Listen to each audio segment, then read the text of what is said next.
नहीं जावा मैं दुनिया ला छोड़ के, तोर दर्शन पाए बिना पावा। नहीं जावा मैं दुनिया ला छोड़ के, तोर दर्शन पाए बिना पावा। मोरे हृदय के कल्पना ला सुन के, मोरे हृदय के कल्पना ला सुन के, अब तो गुरु आजा, अब तो बाबा आजा। नहीं जावा मैं दुनिया ला छोड़ के, तोर दर्शन पाए बिना बाबा। नहीं जावा मैं दुनिया ला छोड़ के, तोर दर्शन पाए बिना बाबा।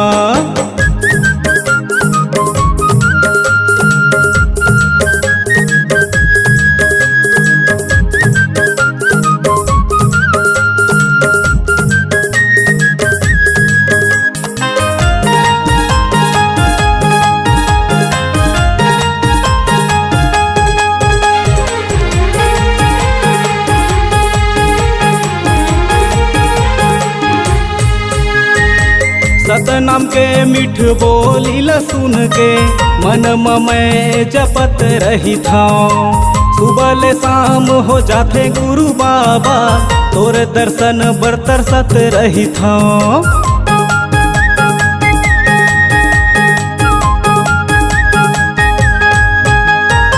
सतनाम के मीठ बोली ला सुन के, मन में जपत रही था।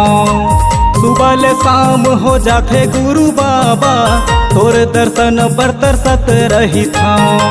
मोरे गरीब के बिनती ला सुन के, मोरे गरीब के बिनती ला सुन के, अब तो गुरु आजा, अब तो बाबा आजा। नहीं जावा मैं दुनिया ला छोड़ के, तोर दर्शन पाए बिना बाबा। नहीं जावा मैं दुनिया ला छोड़ के, तोर दर्शन पाए बिना बाबा।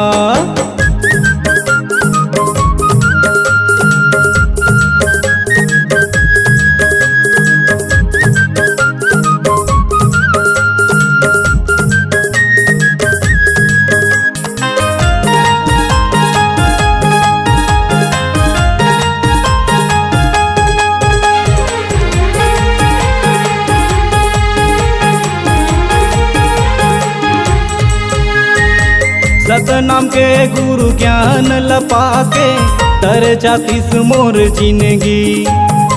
सतोलो खंसा उठा के ले जा बाबा, तोला हवे मोर बिनती।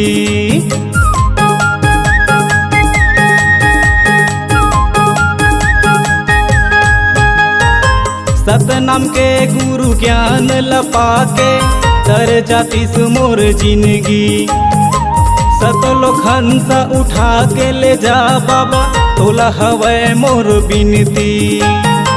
मोरे गरीब के अर्जी ला सुन के, मोरे गरीब के अर्जी ला सुन के, अब तो गुरु आजा, अब तो बाबा आजा।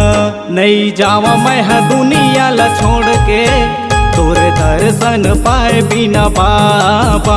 नहीं जावा मैं दुनिया ला छोड़ के, तोर दर्शन पाए बिना बाबा। मोरे हृदय के कल्पना ला सुन के, मोरे हृदय के कल्पना ला सुन के, अब तो गुरु आजा, अब तो बाबा आजा। नहीं जावा मैं दुनिया ला छोड़ के, तोर दर्शन पाए बिना बाबा। नहीं जावा मैं दुनिया ला छोड़ के, तोर दर्शन पाए बिना बाबा। तोर दर्शन पाए बिना बाबा, तोर दर्शन पाए बिना बाबा, तोर दर्शन पाए बिना बाबा।